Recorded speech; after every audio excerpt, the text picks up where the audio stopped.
अभी तक हम यही समझते रहे हैं कि भोजन से ही हमें ऊर्जा प्राप्त होती है, और यह है बात सत्य भी है। वैज्ञानिक भी इसी बात को ही मानते हैं, सब इसी बात को मानते हैं कि भोजन से ही शरीर को ऊर्जा मिलती है।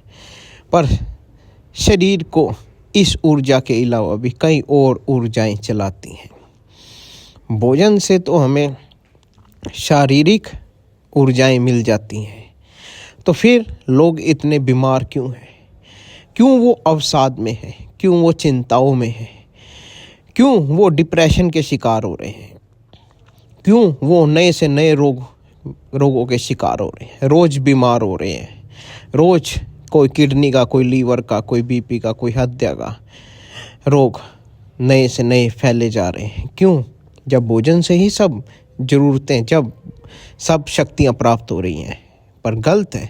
अध्यात्म ने इस बात को बहुत पहले, या हजारों लाखों साल पहले समझ लिया था कि भोजन के अलावा भी कुछ ऊर्जाएं हैं जो इस जीवन को चलाती हैं। वो हैं भावनात्मक ऊर्जाएं, वो हैं मानसिक ऊर्जाएं। अगर एक दुखी व्यक्ति है, किसी कारणवश उसे दुख हो गया है, किसी को व्यापार में नुकसान हो गया है, तो उसे भोजन करवा लो। चिंता उसको ऐसी जो ग्रसी हुई है, वो उसके भोजन का सही पाचन ही नहीं होने देंगी। पर ऐसे समय में आप सोचें कि आपके 2 सांत्वना भरे शब्द उसका जीवन बदल सकते हैं।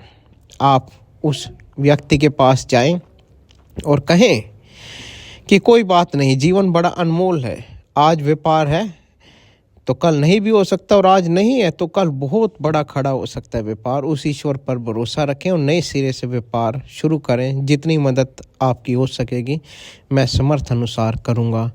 और उसे सांत्वना भरे शब्द दे दें तो एक नई ऊर्जा को प्राप्त होगा, वो एक नई शक्ति को प्राप्त हो जाएगा। किसी से आप मुस्कुरा कर ही बात कर लें तो आप देखें कि बदले में भी वो आपको मुस्कुराहट ही देगा। ये है भावनात्मक ऊर्जाएं। किसी से आप प्रेम पूर्वक मिलें, मिलते ही उसे ऐसा लगे कि जैसे कोई अपना मिल गया हो, तो देखें कि उसके अंदर एक नई शक्ति का संचार हो गया होगा।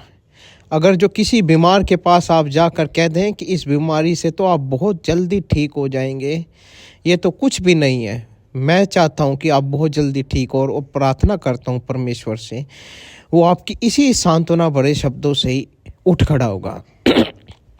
ये होती हैं सकारात्मक ऊर्जाएं।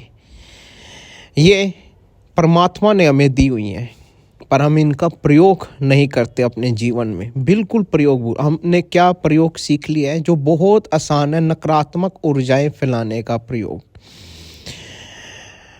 चारों तरफ सुबह सुबह ही आप कहने लग जाओ मंदा है। व्यापारी अक्सर इस बात को कहते रहते हैं, आम ही है उनके शब्दों में। तो नकारात्मक ऊर्जाएं आप फैला रहे हैं। चाहे कितनी भी मुश्किल हो, आप कहें कि सब ईश्वर की कृपा है, पहले से बहुत अच्छा है, तो परमात्मा वैसी ही रचना करनी, वैसी ऊर्जाएं भेजनी प्रकृति आपके पास शुरू कर देगी। आप किसी बीमार के पास जाके इतना कह दें कि तेरा तो बहुत बुरा हाल हो गया, अब तू बच नहीं पाएगा। सोचें अपने ऊपर ही लगाकर कि आपका क्या हाल होगा जब कोई ऐसे शब्द आपसे आके कह दें। शब्द ही भोजन है मन के, शब्द ही ऊर्जाएं हैं मन की। ये जो मंत्र हमारे ऋषि मुनियों पूर्वजों ने हमारे बनाए थे, ये वैसे ही नहीं थे। अब विज्ञान इस बात को साबित कर चुका है कि मंत्रों में भी, शब्दों में भी वाइब्रेशन होती हैं। ये जो हम बात बात पर गालियां निकालते हैं एक दूसरे को, आजकल तो बहुत प्रचलन हो गया है कि सुबह उठते गालियां निकालना तो बहुत तीसरे दर्जे का काम है। तीसरे दर्जे के लोग इस काम को करते हैं। गाली शब्द का जो प्रयोग करते हैं वो तीसरे दर्जे के लोग करते हैं। अव्वल दर्जे के लोग भजन करते हैं। और देखें कि आप भजन करने वाले कितने लोग हैं। गालियां देने वाले तो असंख्या गिनती भी नहीं हो पाएगी उनकी।